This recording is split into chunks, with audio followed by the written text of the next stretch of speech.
नीतीश कुमार जी कहते हैं मेरी जीरो टॉलरेंस की सरकार है, भ्रष्टाचार पर हम जीरो टॉलरेंस करते हैं, तो नीतीश कुमार के गोद में बैठने वाले लोग, नीतीश कुमार के दाहिने हाथ कहलाने वाले लोग, वो आज इतना अकूत संपत्ति उसी के पार्टी लोग के लोग कह रहे हैं, तो उस वक्त नीतीश कुमार की ये जीरो टॉलरेंस कहाँ थी? इसका मतलब नीतीश कुमार उसको लुटवा रहे थे, और जब आपको हिस्सा जब नहीं मिला उसको, नीतीश कुमार जी को या और जेडीयू के नेता को, तो उसको पार्टी से निकाला। भूदेव चौधरी जी कहते हैं बंदर बांट में थोड़ा बंटवारा में दिक्कत हो गया, इसलिए इतना बड़ा विद्रोह हो गया। नहीं, बंदर बांट तो हुआ ही नहीं, ये तो लूट हुआ, एक तरह से लूट हुआ। उस लूट का ये नतीजा देख रहे हैं। आरसीपी टैक्स हमारे नेता बराबर कहते रहे, तेजस्वी जी हमेशा कहते रहे आरसीपी टैक्स, और आरसीपी सिंह के दामाद यहाँ डीएम थे, आप देख लें उनका क्या कार्यकलाप था। अभी भी 70 एकड़। आज सुबह से एक न्यूज वायरल हो रहा है कि बांका के डीएम माननीय सुहर्ष भगत जी के द्वारा भी कुछ भ्रष्टाचार, इस मामले में आपका क्या कहना है? कुछ नहीं, वो भ्रष्टाचार में लिप्त डीएम ही था, उससे गंदा डीएम न बिहार न बांका को कभी मिला है, न आने वाले दिन में कभी मिलेगा। चूंकि वो आरसीपी का दामाद था, चूंकि ससुर जिस रास्ते पे चले तो उसी रास्ते पे इसको भी चलना। आरसीपी सिंह जी का कहना है कि हमारे परिवार को बीच में लाया जा रहा है। आरसीपी सिंह के परिवार को? भाई, आपके परिवार के नाम से जमीन है, आपके परिवार लूट रहे हैं। बांका में कोई आदमी आके खड़ा होकर कह दे कि सुहर्ष भगत जो है एक ईमानदार जिलाधिकारी था, कभी नहीं कह सकता। क्योंकि आप जिलाधिकारी थे, आप अपने पावर का मिसयूज करते थे, आप अपने पावर से लोगों को डराते थे, इससे लोग चुप रहते थे। सर, चूंकि आप राष्ट्रीय स्तर के नेता हैं, आपकी अपनी एक पकड़ है, आप मजबूत कद रखते हैं। अभी मौजूदा दौर में जदयू के आरसीपी सिंह के द्वारा जो है पार्टी छोड़ा गया, इस मामले में आपका क्या कहना है सर? देखिए, इन लोगों का अलग मामला है, इस पर मैं विशेष टीका टिप्पणी नहीं करना चाहता हूं, लेकिन मुझको जो व्यक्तिगत एहसास हो रहा है, जो अनुभूति हो रहा है कि विगत दिनों लगातार वर्षों 2 वर्षों से आरसीपी टैक्स की चर्चा बड़ी जोर शोर से चलती थी। उस समय माननीय मुख्यमंत्री जी के कानों तक ये आवाज़ गई थी कि आरसीपी टैक्स लिया जा रहा है। आज जो परिस्थितियाँ उत्पन्न हुई है, मैं संक्षेप में यही कह सकता हूँ कि वो जो आरसीपी टैक्स के पैसे जमा हैं या उपयोग हुआ है, अब उसके हिसाब में गड़बड़ी चल रही है, इसीलिए यह विरोध हो रहा है। नमस्कार, आप देख रहे हैं ENS मीडिया, मैं हूं आपके साथ चैनल हेड विकास कुमार। अभी हम लोग मौजूद हैं बांका शहर का प्रमुख जो है गांधी चौक पे, जहां पे कि आरजेडी की तरफ से जो है एक दिवसीय और महागठबंधन के सभी जो है नेतागण हैं उसके तरफ से एक जो है प्रदर्शन किया जा रहा है, जिसमें कि मुख्य रूप से बांका के पूर्व सांसद राजद के जयप्रकाश नारायण यादव जी, भूदेव चौधरी जी, स्वीटी सीमा हेम्ब्रम, ऐसे अनेकों जो हैं यहाँ पे कार्यकर्तागण हैं, जावेद इकबाल अंसारी जी हैं, तो ऐसे भी जो है काफ़ी नेतागण हैं जो कि देख पा रहे हैं। हमारे साथ जो है स्वीटी सीमा हेम्ब्रम जी जो है माथे पे महंगाई को दिखाते हुए, मैडम ये सर पे महंगाई को दिखाते हुए आप जा रही हैं? जी जी, महंगाई इतनी बढ़ गई है कि अब हम लोग को रोटी बनाने में भी आफत है।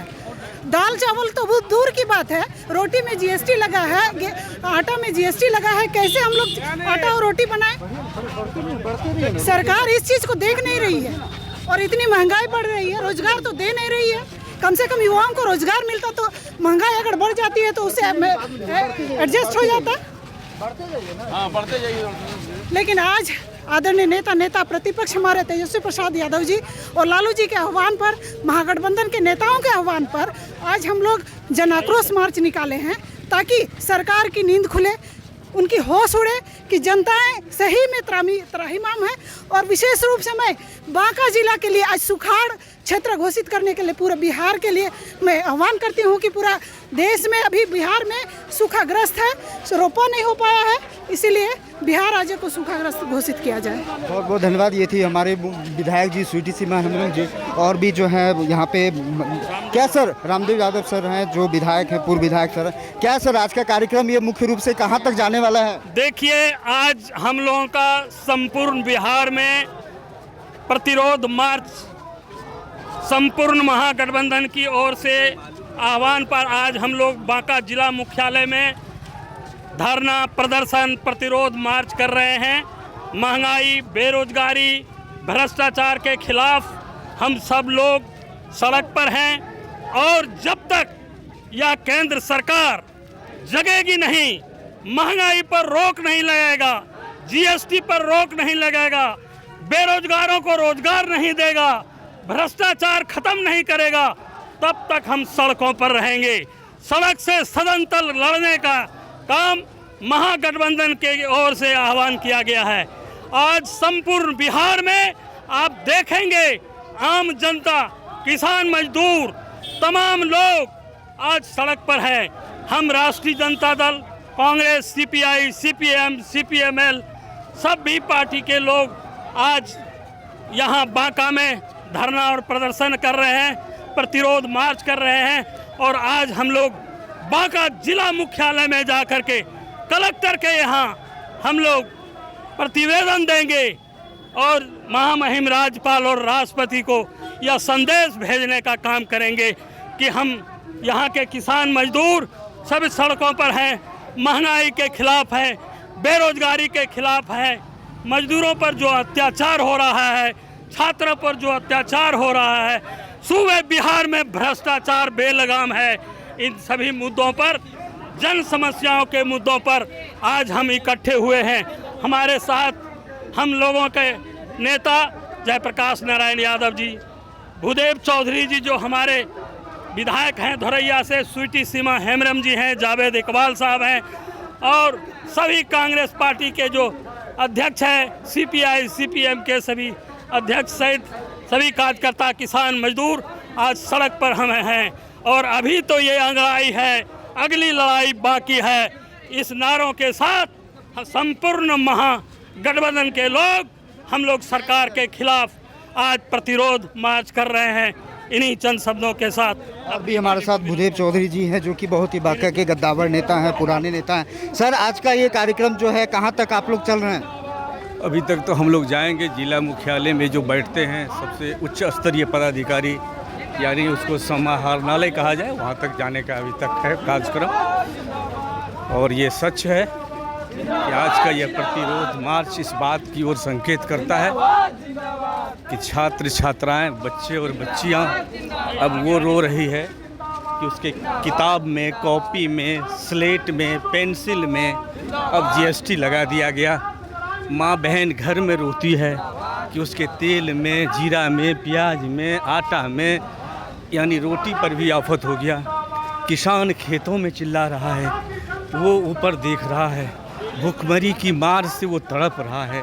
शहरों में और गांवों में बेरोज़गार तड़प रहा है और निश्चित तौर पर यह बिहार बिल्कुल जल रहा है बेरोज़गारी से, शिक्षा की बदहाली से, हॉस्पिटल की बदहाली से, बेरोज़गारी की बदहाली से और जीएसटी के बदहाली से। इन तमाम चीज़ों से बिहार अब रो रहा है, तड़प रहा है और इसीलिए महागठबंधन की तरफ से यह प्रतिरोध मार्च किया है। यह दिखाने के लिए नहीं बल्कि उनको एहसास कराने के लिए कि अब बिहार जग चुका है, बिहार में अब बेरोज़गारी अब अधिक दिनों तक बर्दाश्त नहीं कर सकता, शिक्षा की हालत ख़राब है। सर, चूंकि आप राष्ट्रीय स्तर के नेता हैं, आपकी अपनी एक पकड़ है, आप मजबूत कद रखते हैं। अभी मौजूदा दौर में जदयू के आरसीपी सिंह के द्वारा जो है पार्टी छोड़ा गया, इस मामले में आपका क्या कहना है सर?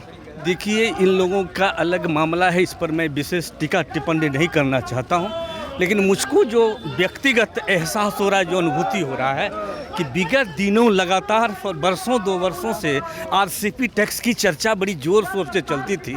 उस समय माननीय मुख्यमंत्री जी के कानों तक ये आवाज़ गई थी कि आरसीपी टैक्स लिया जा रहा है। आज जो परिस्थितियां उत्पन्न हुई है, मैं संक्षेप में यही कह सकता हूं कि वो जो आरसीपी टैक्स के पैसे जमा हैं या उपयोग हुआ है, अब उसके हिसाब में गड़बड़ी चल रही है, इसीलिए यह विरोध हो रहा है। तो भूदेव चौधरी जी जो है ये आरसीपी टैक्स का जो भी मामला है, इसमें क्या जांच की मांग करेंगे आप अपनी तरफ से व्यक्तिगत तौर पर? पूरी तरह से निष्ठापूर्वक जांच हो और सिर्फ आरसीपी सिंह के ही माध्यम से जांच हो, सो बात नहीं है। बिल्कुल सच और सही तथ्यों को देखते हुए यह जांच हो, लेकिन और उनसे जो बातें निकल रही है, उनका जो कहना है कि कुछ जेडीयू के वरिष्ठ नेता और मंत्री लोगों की भी जांच हो, तो मुझको लगता है कि उनके बातों में दम है। कहाँ मतलब आपके हिसाब से क्या लगता है, आरसीपी सिंह टैक्स क्या बांका में भी प्रभावी था क्या? मैं क्या कह रहा हूँ, बिहार का ऐसा कोई जगह नहीं है जहाँ प्रभावित नहीं। बिहार के तमाम जगहों में कुछ न कुछ उनकी ज़मीन है, उनकी जायदाद है। ये कहने में कोई दिक्कत नहीं है, लेकिन सिर्फ और सिर्फ आरसीपी सिंह जी ही दोषी हैं, मैं इसको नहीं मानता हूं। क्योंकि आरसीपी टैक्स की आवाज़ विगत वर्षों से विरोधी और पक्ष के लोग भी ये कबूल करते थे और कहते थे कि आरसीपी टैक्स लिया जा रहा है, तो उस टैक्स के जो संग्राहक हैं, उस टैक्स को जो देखने वाले हैं वो कहाँ थे? उनको तो उसी समय जांच करना चाहिए और उनको स्पष्ट करना चाहिए कि आरसीपी टैक्स जो है ये गलत है, निराधार है। लेकिन मुझको लगता है वही आरसीपी टैक्स के बंदर बाट होने में कहीं ना कहीं दिक्कतें हुई है, इसके लिए यह बात उजागर हुई। बंदर बाट हो रहा था, बीच में सेटिंग नहीं हो पाया, उसके वजह से जो मामला बाहर आ गया। आपका यही कहना है? बहुत बहुत धन्यवाद सर। और भी नेतागण हैं, उनसे भी मिलेंगे, कांग्रेस के भी कार्यकर्ता रहेंगे, कांग्रेस के भी जिलाध्यक्ष रहेंगे, उनसे भी मिलेंगे। जैसा देख पा रहे हैं भी आज़ाद चौक से जो है काफिला बढ़ रहा है। बांका के पूर्व सांसद जयप्रकाश नारायण यादव जी स्वयं जो है रिक्शा पे थामे हुए, मोर्चा संभाले हुए हैं।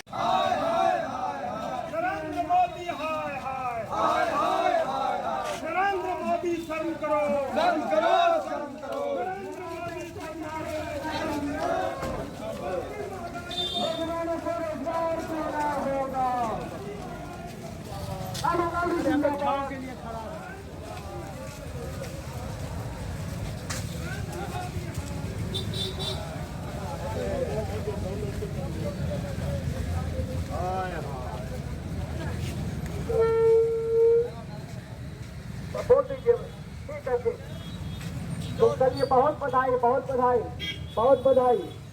ठीक, रोको मंडी बंद होगा, तो होगा चक्का जाम। हो गया, हो गया।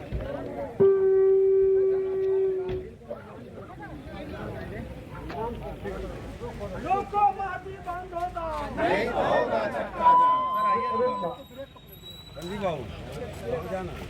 साथियों, आज महागठबंधन के तमाम पार्टी के कुछ नेताओं को मिलने के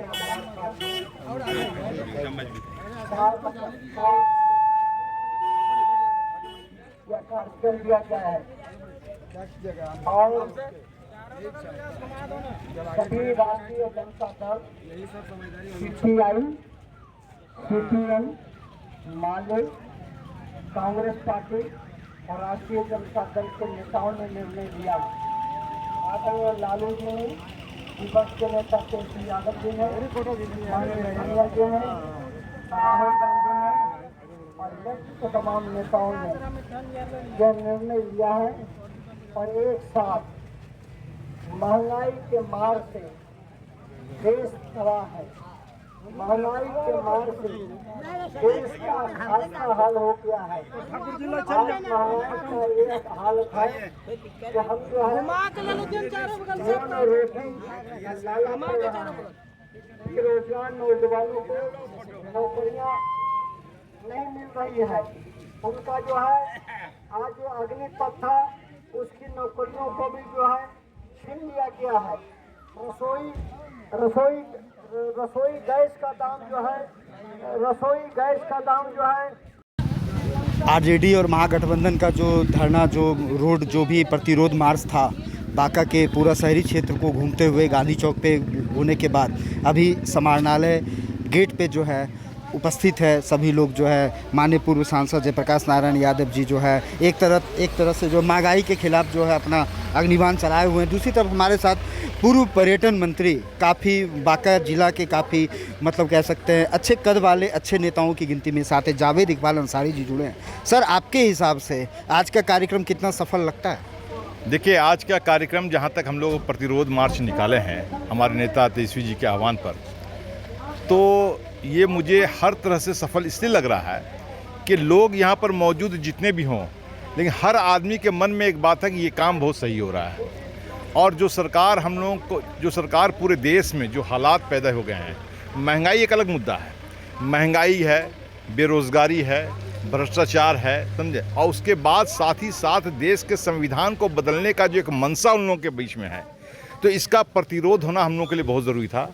और सारी पार्टियां, चाहे वो कांग्रेस हो, आरजेडी हो, सीपीआई हो, सीपीएम हो, और आम जनता जो बिहार की नहीं पूरे देश की आम जनता, जो आपने देखा होगा पिछले 5 तारीख को कांग्रेस का धरना हुआ था, समझे, पूरे देश की जनता जो है इस सरकार के खिलाफ एकजुट हो गई है और ये जान गई कि अगर ये सरकार दोबारा फिर कभी सत्ता में आई तो ये भारत का खंड खंड कर देगी।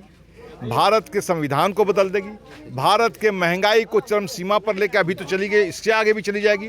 तो ये स्थिति उत्पन्न हो गई है कि हर तरफ महंगाई, बेरोजगारी, भ्रष्टाचार पर लोग परेशान हैं, लोग एक दूसरे से परेशान हैं। धर्मवाद का ये एक संसद चल रहा है, ये संसद धर्मवाद का संसद चल रहा है, ये संसद लोकसभा का संसद नहीं चल रहा है। अगर आप वहाँ कोई अच्छी बात बोलते हैं तो आपको पार्टी से निकाल हाउस से बाहर कर दिया जाएगा। आज देख ही रहे आपको, आपके लोग हों, आप पार्टी के लोग हों या कांग्रेस के लोग हों या जनता दल के लोग हों, समझे, इन सारे लोगों को पार्लियामेंट से भी बाहर किया जा रहा है। तो ये जो अनैतिक सरकार एक तरह से कही, जिसकी कोई नीति नहीं है और जिस सरकार में राजधर्म निभाने की शक्ति नहीं हो, जिस सरकार में लोक लाज नहीं हो, वैसी सरकार को 1 मिनट भी गद्दी पे बैठने का कोई अधिकार नहीं है। और मैं आपको ये बता देना चाहता हूँ आपके माध्यम से कि ये जो बीजेपी की सरकार है, एनडीए की सरकार है, ये लोक लुभावन सरकार है, ये भ्रष्टाचार की सरकार है, ये महंगाई को बढ़ाने वाली सरकार है, ये कुछ 2-3 लोगों की सरकार है। ये 140 करोड़ जनता की सरकार नहीं है, ये 2-3 लोगों की सरकार है जिसको फायदा उससे पहुंच रहा है। अब जहां तक हम लोग का प्रतिरोध का बात है, तो ये प्रतिरोध पे कोई भी एक आदमी, बिहार नहीं पूरे देश का, मैं एक आदमी को चैलेंज करता हूँ, कोई आदमी आके ये कह दे कि आपका ये प्रतिरोध सही नहीं है, गलत है। आपने ये प्रतिरोध जो क्या महंगाई के खिलाफ, जीएसटी के खिलाफ, भ्रष्टाचार के खिलाफ, ये आप गलत कर रहे हैं, कोई आदमी बोलने वाला नहीं। ठीक है, लोग चुप हैं, ये बात अलग है, लेकिन ये इसकी चुप्पी टूटेगी। आने वाले चुनाव में इस मोदी सरकार को उखाड़ फेंकना है और ये संकल्प हमारे नेता तेजस्वी यादव जी ने ले लिया है। ये संकल्प ले लिया है। सर, आप जैसा अभी मौजूदा दौर में 2 घंटा पहले आरसीपी सिंह जी का बयान आया, जदयू के अंदर जो कलह जो उत्पन्न हुआ, आरसीपी सिंह जी ने त्यागपत्र दे दिया, इस मामले को आप जावेद इकबाल अंसारी कैसे देखते हैं? नहीं, देखिए, जहाँ तक ये कहता है, जब नीतीश कुमार जी कहते हैं मेरी 0 टॉलरेंस की सरकार है, भ्रष्टाचार पर हम 0 टॉलरेंस करते हैं, तो नीतीश कुमार के गोद में बैठने वाले लोग, नीतीश कुमार के दाहिने हाथ कहलाने वाले लोग, वो आज इतना अकूत संपत्ति उसी के पार्टी लोग के लोग कह रहे हैं। तो उस वक्त नीतीश कुमार की ये 0 टॉलरेंस कहाँ थी?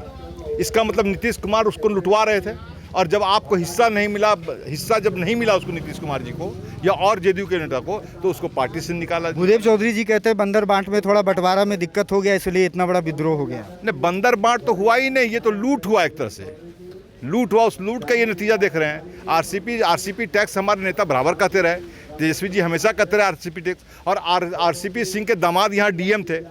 आप देख लें उनका क्या कार्यकलाप था। अभी भी 70 एकड़। आज सुबह से एक न्यूज वायरल हो रहा है कि बांका के डीएम माननीय सुहर्ष भगत जी के द्वारा भी कुछ भ्रष्टाचार, इस मामले में आपका क्या कहना है? कुछ नहीं, वो भ्रष्टाचार में लिप्त डीएम ही था। उससे गंदा डीएम न बिहार न बांका को कभी मिला है, न आने वाले दिन में कभी मिलेगा। चूंकि वो आरसीपी का दामाद था, चूंकि ससुर जिस रास्ते पे चले तो उसी रास्ते पे इसको भी चलना। तो आरसीपी सिंह जी का कहना है कि हमारे परिवार को बीच में लाया जा रहा है। आरसीपी सिंह के परिवार को? भाई, आपके परिवार के नाम से जमीन है, आपके परिवार लूट रहे हैं। बांका में कोई आदमी आके खड़ा होकर कह दे कि सुहर्ष भगत जो है एक ईमानदार जिलाधिकारी था, कभी नहीं कर सकता है। चूंकि आप जिलाधिकारी थे, आप अपने पावर का मिसयूज करते थे, आप अपने पावर से लोगों को डराते थे, इससे लोग चुप रहते थे। लेकिन आज क्या स्थिति है उसकी? आज देखिए यहाँ क्या जमीन कहाँ खरीदा गया है, कहाँ पैसा तसीला गया, सारा चीज सामने आ रहा है। इसमें डरने आज को जांच किया है, आप जांच करिए। अगर मैं गलत बोलता हूँ तो आप मेरे पर ये कीजिए। मतलब जावेद इकबाल अंसारी जी जो हैं बांका के बहुत ही प्रतिष्ठित, बहुत पुराने नेता है, इनके तरफ से भी बांका के जिलाधिकारी सुहर्ष भगत जी के बारे में जो है साफ साफ कड़े लबे स्पष्ट कहा गया कि भ्रष्टाचार तो कहीं कहीं हुआ है। अनाले गेट पे जैसा कि आज जो प्रतिनिधित्व जिला का महागठबंधन की तरफ से आज बांका के जिला कांग्रेस अध्यक्ष जी हमारे साथ हैं। संजीव जी, कांग्रेस के किसी कार्यकर्ता इस महागठबंधन में इसमें शामिल हैं? बहुत सारे कार्यकर्ता इसमें शामिल हैं और महागठबंधन का ये सफल रैली रहा, और सरकार को इस पर विचार करना चाहिए कि देश की गरीब जनता किस बदहाली में जी रहा है। पिछले 8 साल में मोदी सरकार ने देश की गरीब जनता को जो शोषण करके उनको मजबूरी में जीने के लिए मजबूर कर दिया है। जिस तरह से महंगाई, बेरोजगारी, भ्रष्टाचार, तमाम जो तरह का जो मोदी सरकार का कार्यक्रम है सिर्फ लोक लुभावन है। गरीब जनता मर रही है, महंगाई से मर रही है, बेरोजगारी से युवा जो है परेशान हो रहे हैं, आत्महत्या कर रहे हैं, किसान आत्महत्या कर रहे हैं। इस देश में त्राहिमाम मचा हुआ है, लेकिन मोदी जी अपने मित्रों को लाभान्वित करने के लिए देश का संपदा लुटा रहे हैं। उनको बैंक से कर्ज दिलवाते हैं, हमारे यहाँ ही बैंक है, उससे कर्ज दिलवाते हैं और देश की संपत्ति खरीदवाते हैं। तो ये खेल जो है देश में चल रहा है, विपक्षी सारे नेताओं ने ये तय किया है कि इस देश की जनता को महंगाई, बेरोजगारी और भ्रष्टाचार से मुक्त कराने के लिए जो भी संघर्ष करना पड़ेगा हम लोग सड़क से लेकर संसद तक करेंगे। अभी यहाँ के बाद क्या करेंगे? अभी यहाँ के बाद जो हमारा प्रोटेस्ट है फिर गांधी चौक पर जाएगा, हम लोग वहाँ पर फिर और प्रोटेस्ट करेंगे ताकि मेरी आवाज़, देश की जनता की आवाज़ बहरी सरकार के कानों तक पहुंचे। जरा सा पेट्रोल का दाम बढ़ता था, यही भाजपा की सरकार थी, एकदम आड़े हाथ लेता था। तो मैं साथियों को कहना चाहता हूँ, ज्यादा तो वक्त नहीं लेना लूंगा, इसलिए बहुत सारे नेता लोग हैं हमारे कि जब तक इनसे हम लोग लाठी और झंडे से जब तक इनका स्वागत नहीं करेंगे ये सरकार मानने वाली नहीं है। इन्हीं शब्दों के साथ जय हिंद, जय गठबंधन, जय गठबंधन।